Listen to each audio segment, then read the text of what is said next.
Hello, everybody. So, welcome to today's session. I'm being a little bit hesitant and looking a little bit suspicious because I can never be 100% sure whether everything's working or not. Ooh, I can hear something going on. So that's good. So let me turn that off there. So I think I'm live, right? So what I've done, what I did, I had something playing on the other one just so I could see whether I was live or not. So because you never can be too sure with this YouTube live stuff, my checklist seems to get longer every single week. So for last week's session, I did the whole meditation from start to finish, only to realize at the end that the session was set to private. So essentially, I hosted a lovely private meditation for myself. So it was very peaceful, it was very exclusive. It was just me, and of course, the dogs. Anyway, this week I'm hoping that there are actual people here and I can see some action in the live chat now. So I'm assuming that we're good to go. So welcome to the session. I missed you too, Kate. And happy Sunday. Excuse me. Well, it's actually Monday here in Australia. So it's happy Monday to us, but it's happy Sunday to everyone else. So just to let everyone know that, the future is good. We're still alive. Things are still moving. Our economy hasn't crashed yet, but I'm the canary in the coal mine over here in Australia. So I'll be the first person to notice it. So I'll let everyone know if they need to buckle up and do whatever they need to do. It's getting wild out there at the moment. And so I hope everybody is keeping calm, looking after themselves, and probably not paying, hopefully, too much attention to the news because, we can't affect anything that goes on out there, right? I heard something great the other day. What was it? It was like, is this my business? Is this your business? Or is this God's business? So that to me is God's business. I'm going to have to let somebody else deal with that. And I'm going to focus on my business. And try not to focus on other people's business either. Unless it's your business, of course, but your business is my business right now. I feel like I'm waffling. So let's start the session. All right. So a few quick questions for you. Have you ever found yourself obsessing over tiny details, maybe reworking the same thing again and again because it doesn't feel quite right? Or maybe you've got a big idea, but you haven't started yet because you're terrified that it won't be good enough. Or maybe you've held back a social media post because the caption didn't feel deep or clever enough. And that's something, of course, that I have never done in my life. But if all that sounds familiar, then that's, I guess, probably why you're watching this session today. So thanks for joining me, and you're in the right place today. Now, let's be honest about this, right? Perfectionism can look impressive on the outside. It can sound like high standards, ambition, excellence. But underneath, and I'm sorry to get heavy straight away, but I think that's what we do by now. Now, underneath, it's often driven by fear, by shame, by the belief that anything less than perfect makes us a failure.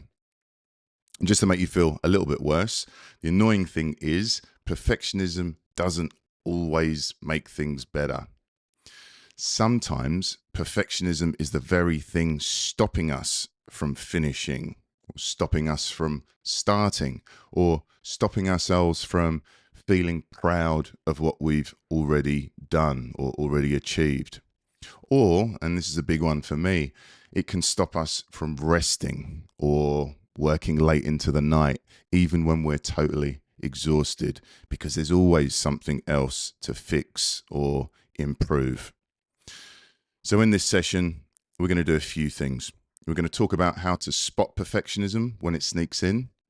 We'll explore when it's helping you and when it's holding you back. And most importantly, I'll give you practical, science-backed tools to help you break free from the grip of perfectionism without losing its benefits, because there definitely can be benefits to perfectionism. Sound good? All right, let's get into it. And yes, it's 10 a.m. in New Zealand. So New Zealand, they are even further ahead. So, all right, so you folks in New Zealand, make sure you let me know if anything kicks off, and I'll let the folks in America and Europe know. Anyway, thank you, Dr. Joe. For those of you who don't know me, I'm Chibs Okereke. I'm a stress and burnout coach. I'm a mindfulness facilitator, and I'm one of the meditation instructors and narrators on the Calm app. If you're new here, welcome. If you've been hanging out with me for a while, welcome back. And today we're diving into something that quietly affects so many people, and that's perfectionism. Now, perfectionism isn't just about being neat or detail orientated. Orientated. I'll never know which one it is. One of those two. Detail something. It's not always about details. What I'm talking about is the kind of perfectionism that leads to stress, leads to burnout, overthinking, procrastination, and never feeling like you're quite enough, no matter how hard you try or how successful you become. But I'm not here to bash perfectionism completely, because certainly in my case and many of the high achievers that I work with, some perfectionism can be helpful.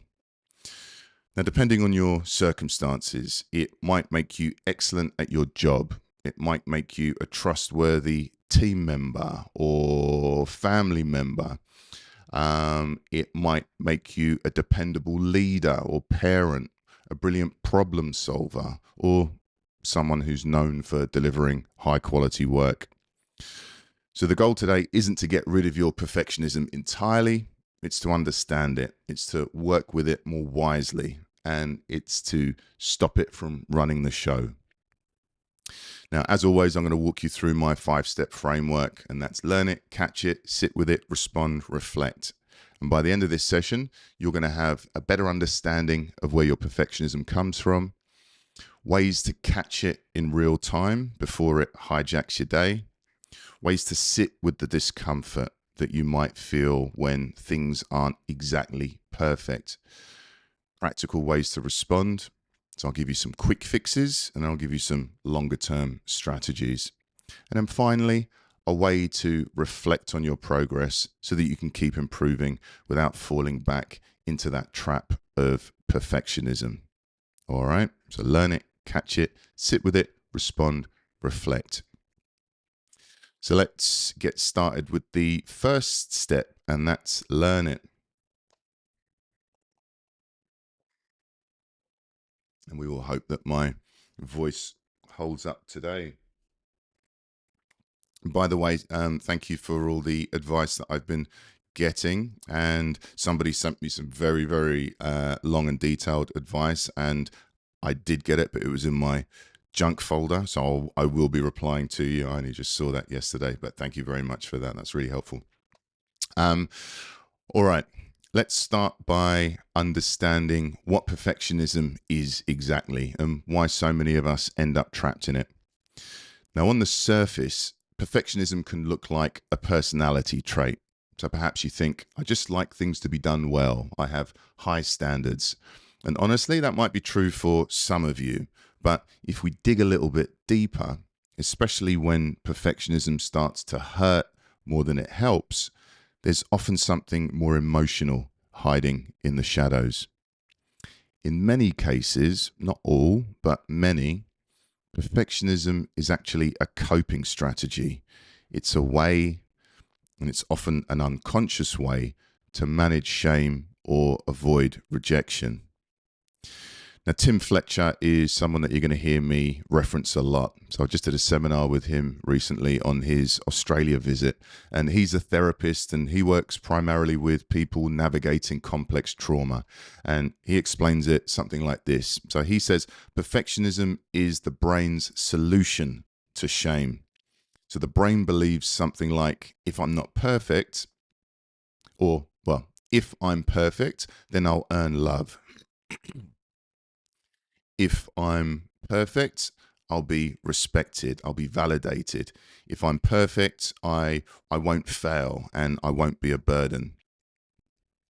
Now, these patterns usually start young. So maybe you were only praised when you got top marks, or maybe you were criticized or even punished for making small mistakes. So over time, your poor little child brain and nervous system learns that mistakes equal danger and approval equals safety. So perfectionism becomes your brain's way of chasing safety, of trying to avoid that sting of rejection, of disappointment or disconnection.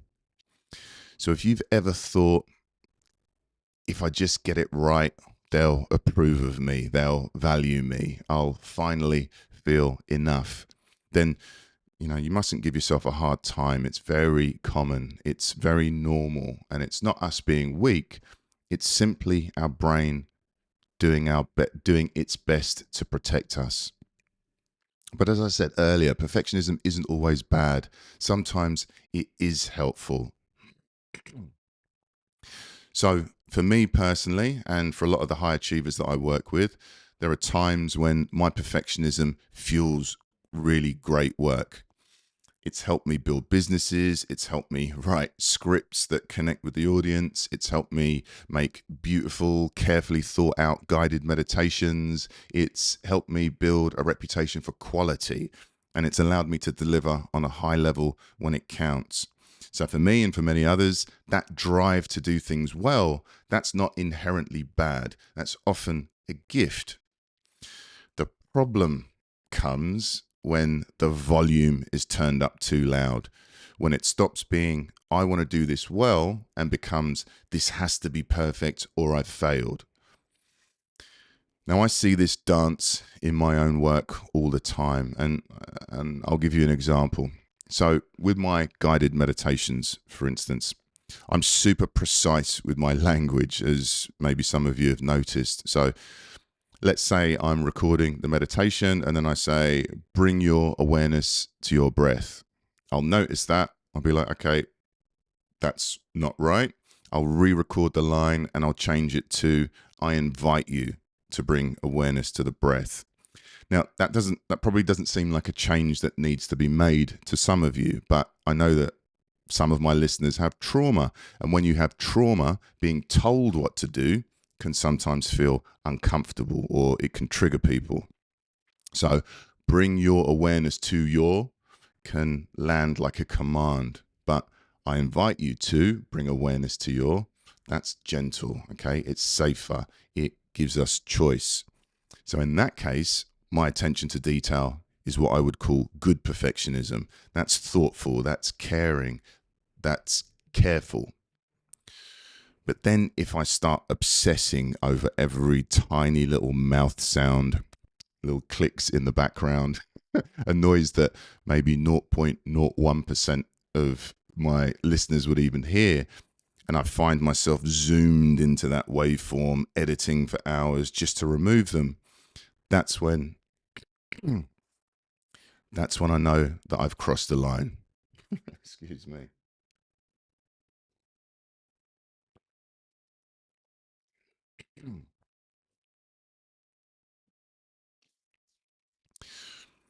So that's when I know when I've crossed the line. And that's when perfectionism stops serving the work and starts slowing me down.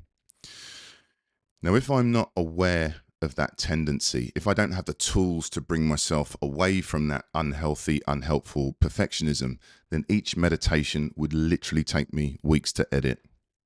So yeah, there's a lot going on behind the scenes with this content that I make. I can tell you, it can be exhausting being me sometimes if I don't dial down that perfectionism. So let's make a clear distinction then, right, between healthy excellence and harmful perfectionism. So healthy excellence is flexible. It allows for mistakes. It celebrates progress. Harmful perfectionism is rigid. It's driven by fear and compulsiveness. It treats mistakes like a catastrophe, as if one small flaw ruins the whole thing. So at first, perfectionism can look like ambition. So many of us will tell us, okay, we're just high achievers who care about doing things well. But sometimes when we dig a little deeper, it often reveals something else underneath. I guess for some of us, it's not just a drive for success, it's a strategy rooted deeply in fear and shame, right? But again, perfectionism isn't all bad, and it doesn't mean that we're broken. We're just running a strategy that made sense at one point in our lives, but now we're asking ourselves if perhaps it's time to update that strategy. All right. So we've learned about where it comes from. We've learned about how to catch perfectionism when it shows up in real time, because once we catch it, then we can begin to change it. All right. So,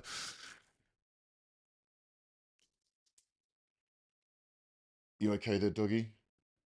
One of my doggies is going a little bit crazy in the background. So, but again, I don't think anyone can hear. I think this mic is pretty good. But let me know in the chat if you can hear my crazy doggy, and then I'll take her out of her crate.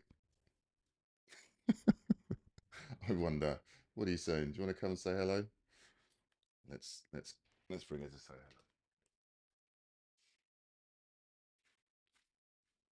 hello. All right. This is the little one here. She's a little bit she's a little bit testy at the moment. All right, you're gonna be good if I put you out here. You're gonna pause. There you go. Be a good girl. We'll see. All right. So we had no technical difficulties this week, but maybe we'll have some doggy difficulties. I like to make my life difficult, and I like to show off with my mindfulness, you see. So when there's all chaos going on around me, I want to just show off how well my mindfulness works. Anyway, all right. So now that we understand where perfectionism comes from, let's talk about how to catch it when it shows up in your life. There you go. It's all good. It's all good. Because here's the thing, right? Perfectionism isn't always obvious. It doesn't tap you on the shoulder and let you know that it's about to hijack your day. Perfectionism. Okay, you're gonna have to go back in your cage. You're out of control. There you go. Good girl. Good girl. There you go. All right. So, perfectionism, where were we? Catch it. Oh, right. Okay. So, perfectionism isn't always obvious. Okay. It sneaks in quietly, automatically. So, if we want to loosen the grip of perfectionism, then catching it is so important. I'm going to go through a few classic signs that you're slipping into perfectionistic mode. And when you spot these signs, that's your cue that perfectionism is in the driver's seat and not attention to detail. Maybe you're procrastinating or delaying tasks because conditions aren't quite right yet. Or you keep editing or tweaking something that's already good enough instead of just finishing and moving on. Maybe you can't stop thinking about how others view your work or view your performance. Maybe you're over preparing or researching for hours for something relatively low stakes or unimportant. Or maybe you're avoiding decisions because you're scared to make the wrong choice. So I don't know if any of those sound familiar to you out there. But these types of behaviors, they're usually fear based.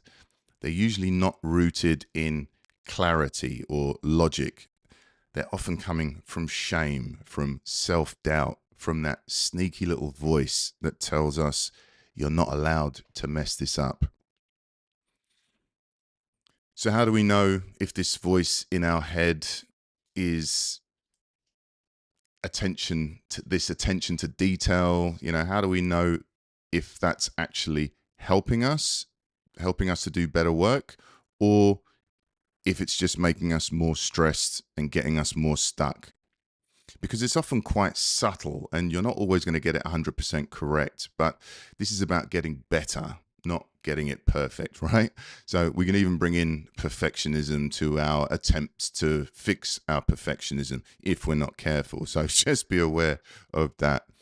So here's a tool that I use with my clients and with myself to interrupt that cycle. It's a simple self-check question.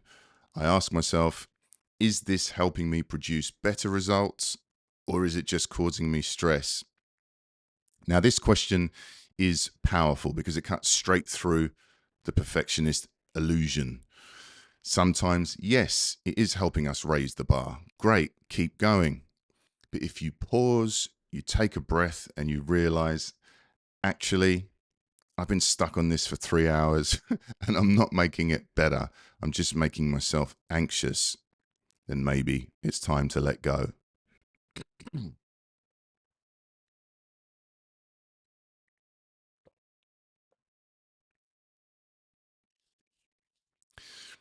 So, awareness is your first tool. You can't change what you haven't noticed. So, even just catching it, even if you carry on with your tweaking and perfectionism after you've caught it, even that's a win. And just to be clear as well, perfectionism doesn't just show up at work. It can creep into our relationships, our health choices, or even the way we obsess over tiny typos in a text message.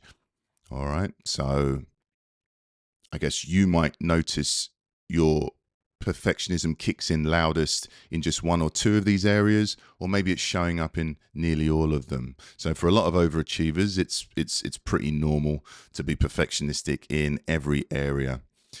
So yeah, if you're interested actually in finding out how much of a perfectionist you are, then Tim Fletcher has a 31-point checklist to help you self-assess. So I won't go through all of them, but a few of the questions are, I kind of wrote them down so I could read them. So this is just like a few of them. So for instance, you set unrealistic standards for yourself and for others. You obsessively think and plan, worrying about details. You procrastinate because you fear imperfect outcomes, and you feel guilty when relaxing or setting boundaries. So if you want to go deeper into that, check out Tim's work, Tim Fletcher, Perfectionism video.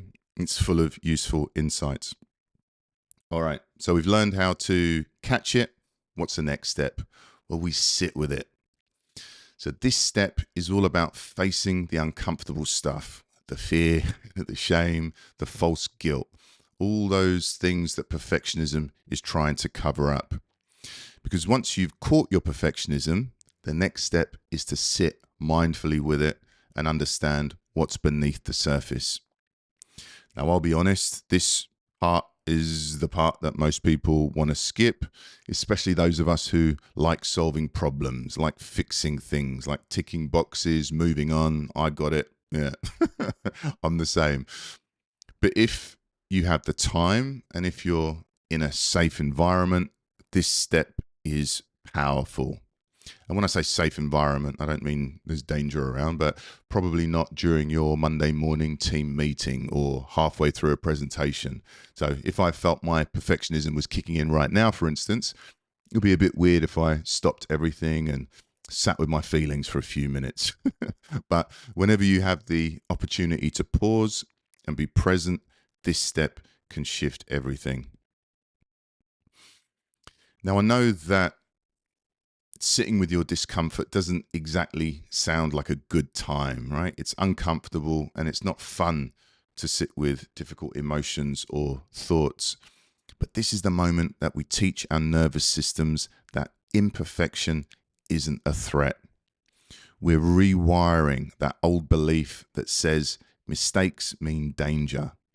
And instead, we're gently introducing the idea it's okay to feel uncomfortable. I'm learning that imperfection doesn't mean danger.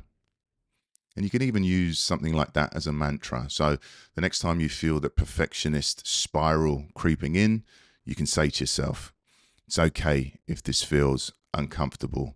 I'm learning that imperfection doesn't mean danger. Now, according to the research, perfectionism is often driven by fear of rejection or failure, deep-seated shame, which we've talked about, and then false guilt, which we haven't yet talked about. So again, if you watch that Tim Fletcher's procrastination video, he talks about how perfectionism mistrains your conscience. So it creates something called false guilt. And this false guilt convinces you that every imperfection means total failure. And that traps us in a kind of constant shame trap. So when we sit with it, we're not wallowing in our shame or our false guilt. We're not analyzing either. We're simply acknowledging what's real in the moment. We're saying, yes, this is uncomfortable, and I can be with this feeling without letting it run the show. And if you like, you can even go a little deeper. So when you're sitting with it, you can try locating where the feeling is in your body. So maybe it's a tight chest or clenched jaw or fluttery stomach. Name the emotion if you can. This is anxiety. This feels like shame. So that simple act of noticing without trying to fix starts to shift everything. And this mindful awareness gives us power. It helps us break the automatic cycle of fear, shame, perfectionism, repeat.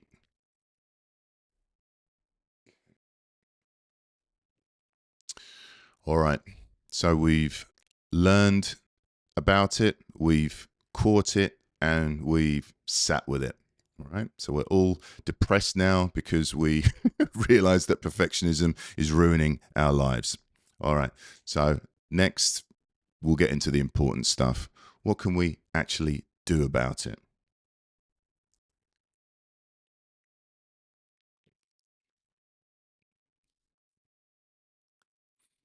Anxiety is the feeling. Yeah, it can be. Yeah. I mean, honestly, when we check in, it could be all sorts of things. What I've learned through my checking in processes is that you can start with one emotion and then you go a little bit deeper, it's another emotion. You go a little bit deeper and sit with it some more, it turns into another emotion. Then at the bottom is something completely unexpected.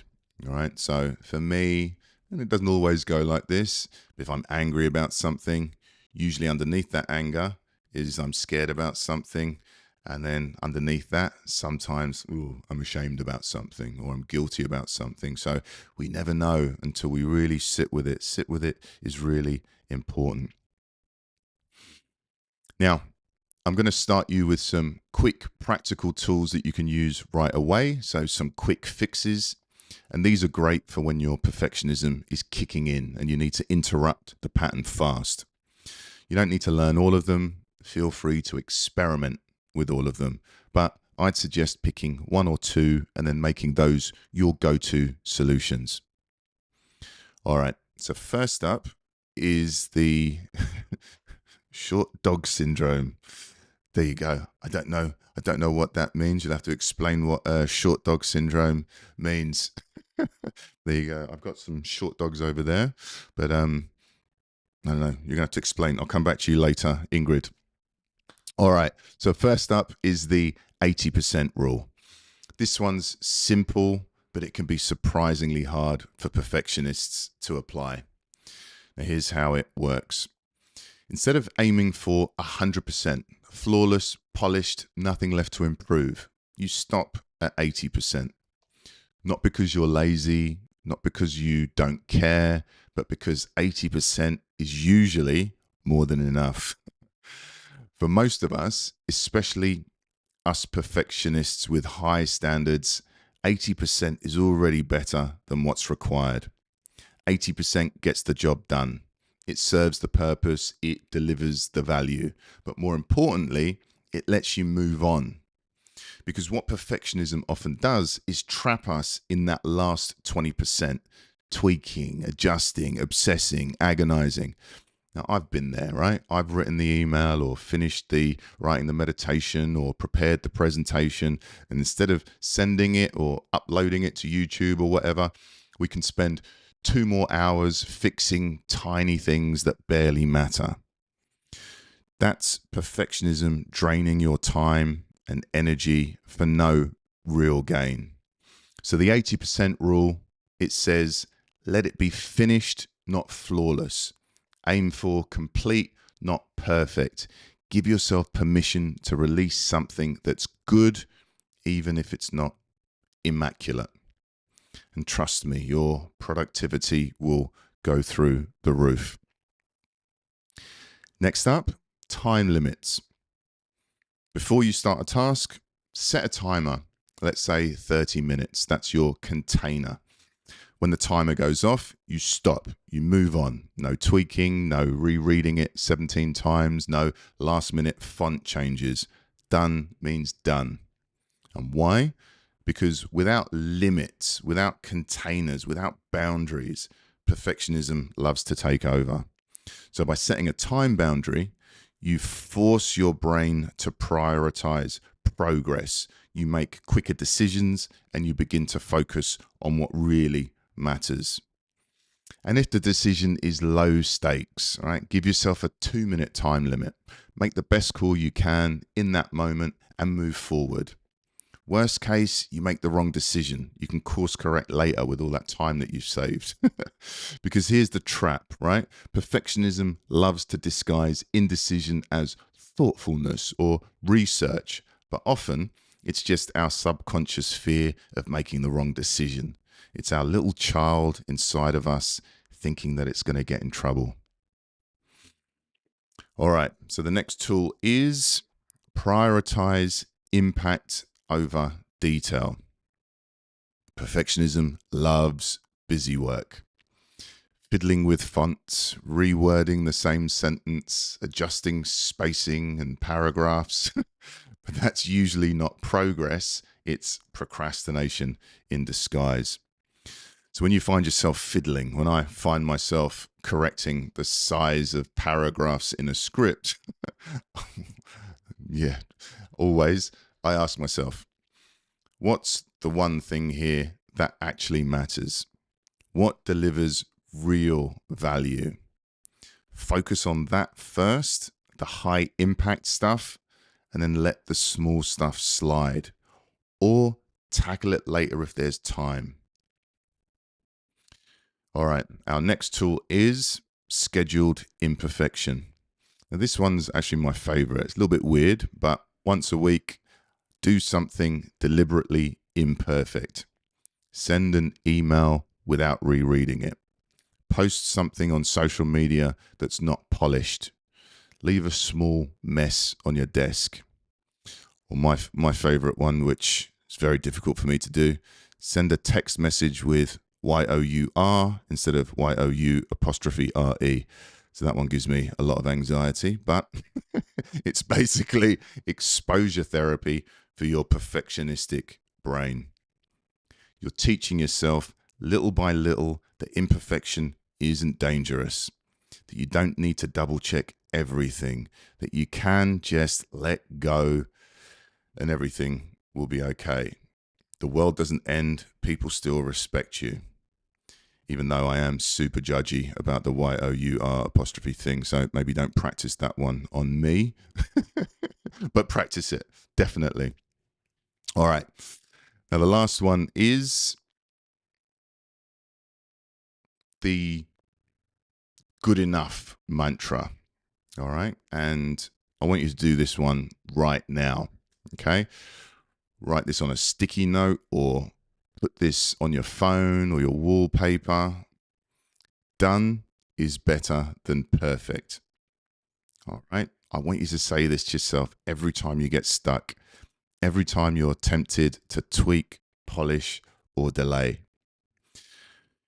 There are times when I've had to consciously hit publish on a YouTube video, right? Knowing that the sound wasn't 100% clean or my delivery wasn't flawless, but I knew the content was valuable and that any of my perfectionism, any more tweaking and messing around, that was just slowing everything down and that was preventing me from getting more good stuff out there. Done is better than perfect helps me keep momentum. It reminds me that perfection isn't the goal, progress is.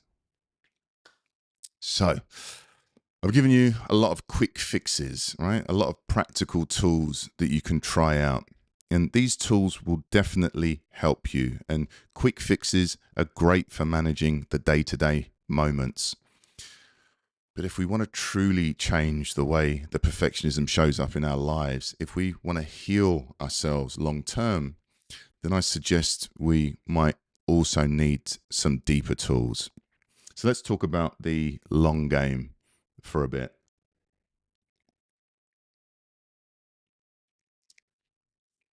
Let's go through some long-term healing strategies. Now, the first way to get at the root of perfectionism is to heal our shame, right? Perfectionism isn't just a habit, it's a shield. Often it's the brain's best attempt at protecting us from shame. It's that internal voice that whispers, you're not good enough, so you have to do this perfectly so that they won't find out. Or you're going to mess this up, so don't even try. Or if they see the real you, they're going to reject you and you'll be humiliated. So you need to keep performing and never let them see a flaw. All right. Now, this kind of thinking is old emotional pain. It's unprocessed shame disguised as perfectionism. So healing perfectionism means healing that shame. And I wish I could say, here's the quick fix to healing shame. It's a work in progress. I can definitely give you some quick fixes to fix perfectionism. But the truth is, healing shame could fill 10, 20, 30 hours of videos all on its own. It's deep work. There's no silver bullet here, but there is a path. And a good place to start is with recognizing those not good enough stories and learning to meet them with self-compassion instead of self-punishment. Now, here's one simple way to start. So when that voice comes up, try saying to yourself, I hear you. I know you're trying to protect me, but I'm safe now and I don't need to be perfect. That won't heal your shame straight away, of course, but it might make you feel a little bit better in the moment.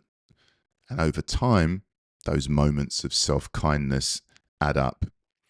They start to untangle the knot of shame that perfectionism has been trying to hold together. All right, so once we've looked at our shame, once we've started to unravel our shame, a great next step is to notice the invisible rules that are guiding our perfectionism, like never make a mistake or be the best or you're a failure. So ask yourself, do I still believe these rules? Are they helping? Where did I learn them from? Challenging these rules to create room for realistic, more healthier standards, okay? So we look at those rules, we ask ourselves about those rules, we challenge those rules, and then we'll be able to create more room for more realistic rules, if you like. Because if you don't challenge those old rules, they're going to keep running the show. They'll be silently shaping your decisions, they'll be shaping your standards, and they'll be shaping your self-worth, and you won't even realize it. Okay.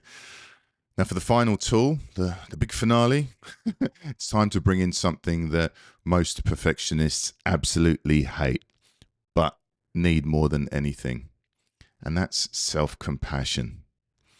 Now, for some of you, self-compassion sounds too fluffy and soft, and to others, self-compassion sounds lovely, but impossible to do. But I promise you, self-compassion is one of the most powerful antidotes to perfectionism. And why? It's because perfectionism is fueled by that inner critic. You should have done better. You're not enough. You messed it up. And self-compassion is the only thing that I've found that genuinely disarms that voice. Not by arguing with it, not by trying to shut it down, but by gently saying, hey, I see what you're doing, but I'm choosing a different way. So next time that perfectionist kicks in and that harsh inner voice pipes up, try saying this to yourself instead. I'm doing the best I can, and my best is enough. Over time, with repeated and regular use, you're going to start to develop a new way of thinking, a new habit, a new self-compassionate mindset. It might feel fake the first few times that you say it, and that's okay. Keep going. You're retraining a nervous system that's been wired for self-criticism. Changing perfectionism takes a real commitment to self-compassion and realistic standards, right? It's not about fixing yourself. It's about breaking old patterns and learning to accept that being human is already enough.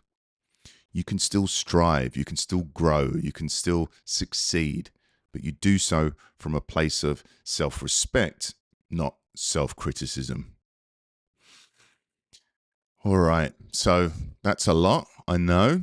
And I know that everyone wants the quick fix, right? But we can't expect 30, 40, 50 years, in my case, of wiring to be completely unraveled by telling ourselves done is better than perfect a few times. But these quick fix tools that I've given you will definitely improve your life and stop you getting paralyzed by your perfectionism. And that's good enough for some people. And that was good enough for me for a number of years.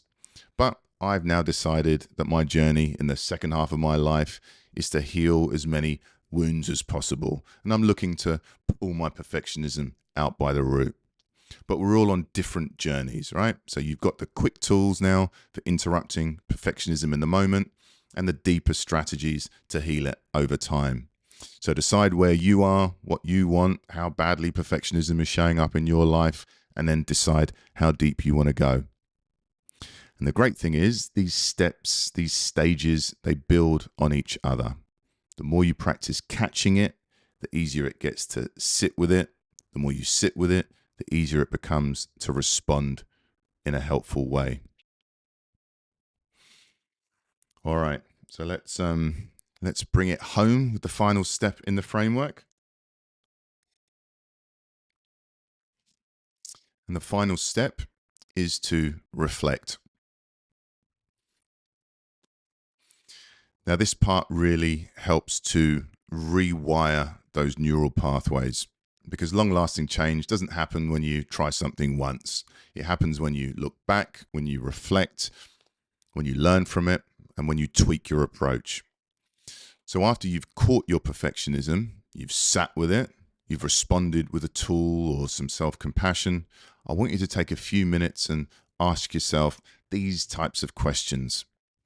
How did it feel to allow some imperfection in this moment? What changed when I let go of the pressure to get it perfect? Did it relieve my anxiety, or did it make it worse? Did I actually get more done or do a better job when I let go of the tiny details? How did choosing good enough instead of perfect affect my energy, my focus, my mood? This kind of reflection is where the integration happens. And if that's too many questions, too much to think about, just use this one simple question. Am I in healthy excellence or harmful perfectionism? Healthy excellence will feel expansive. It's progress focused. It includes room for rest and joy and celebration. Harmful perfectionism feels tight. it's fear-driven, and it's never satisfied. Now, the more you reflect, the easier it becomes to catch yourself in real time, and the easier it becomes to choose a different path. All right. So you've now got the awareness, the tools, and the strategies to start breaking free from perfectionism, not by forcing yourself to be someone you're not, but by learning to feel safe being exactly who you already are. So let's wrap up with a quick summary of the steps that we covered today. Learn it. We looked at where perfectionism comes from. It's not just a personality quirk. It's often a coping strategy rooted in shame, fear, and a deep desire to feel worthy for some of us. Catch it. We identified the sneaky ways that perfectionism shows up in our lives, from procrastination to over-preparing to that never-ending inner critic. We sit with it. We talked about how to face the emotions underneath the perfectionism and how to use mindfulness and nervous system tools to remind ourselves that imperfection isn't a threat. Respond. You now have quick tools for in the moment relief, like the 80% rule, time limits, scheduled imperfection. And you've got the bigger picture strategies like healing shame, challenging your inner rules, and building self-compassion. And then reflect. We finished by reinforcing the importance of pausing to notice what's working, what's not, and how you're changing along the way. So what I suggest for this week, your action, your challenge for this week is this. Pick one area of your life, just one, and practice one of the tools that you learned about today. Then let me know in the comments, what did you do and how did it feel? All right. Now, before we go, if you found this session helpful, I've got something pretty exciting coming up. So very soon, I'm going to be launching a 12-week stress and burnout course. We're going to be focusing on the traits that make us prone to burnout. So all these traits that we've been looking at these past weeks, like overthinking, perfectionism, people-pleasing, overworking, and more. So I'm bringing my one-to-one coaching experience into a group setting, and then there are going to be 2 ways to take part. So option 1 will be the self-paced version, and you'll do this by yourself. You'll watch the pre-recorded videos, you'll go through some focus questions, and you'll get some PDFs with all the tools, all the techniques, all the questions, and the insights that we're going to cover. Option 2 is going to be a small group coaching version. Same content, but we go deeper together. So you'll watch the videos by yourself before each group session, and then we'll meet together live once a week. And just so you know, there will be a private community for both options. So whether you're doing the course solo or you're joining the small group version, you'll have a space where you can ask questions, share your wins and challenges, and connect with others that are going through the course with you. Now, the group in the live course is going to be small, so it's probably going to be around 12 to 15 people maximum. And in our sessions, we'll share our reflections, I'll guide the conversation, and there'll be breakout rooms for small group discussions. And of course, you'll get plenty of time with me to pick my brain, and I'll be there to facilitate and answer your questions in real time. So if that sounds like something you want or need, then make sure you're on my email list at chibsmeditations.com, or send me an email and I'll make sure that you're at the top of the list when we open enrollment. I'll put my email. It's hello@chibs.co, and I'll put my email in the description. So if you found value here today, don't forget to like and comment and subscribe and do all those good things. I'm almost, let me have a look now. I looked at my subscriber count this morning and it was almost at 50,000. Let's see where I am now. Ooh, 49,979. So please please subscribe. Probably the people now on the call, if you can just subscribe now and get me to 50,000, that would be helpful. So yeah, but for the rest of you, please like and subscribe. I'm sure if you're watching this live, or you're not watching this live, then I'll be way past 50,000 by then. So, but also if you want to more guided meditations and a fortnightly Zoom chat, or just want to support my channel, again, you can go over to chibsmeditations.com to become a premium subscriber. And I will see my premium subscribers in 5 minutes on the Zoom call. Thanks so much for being here.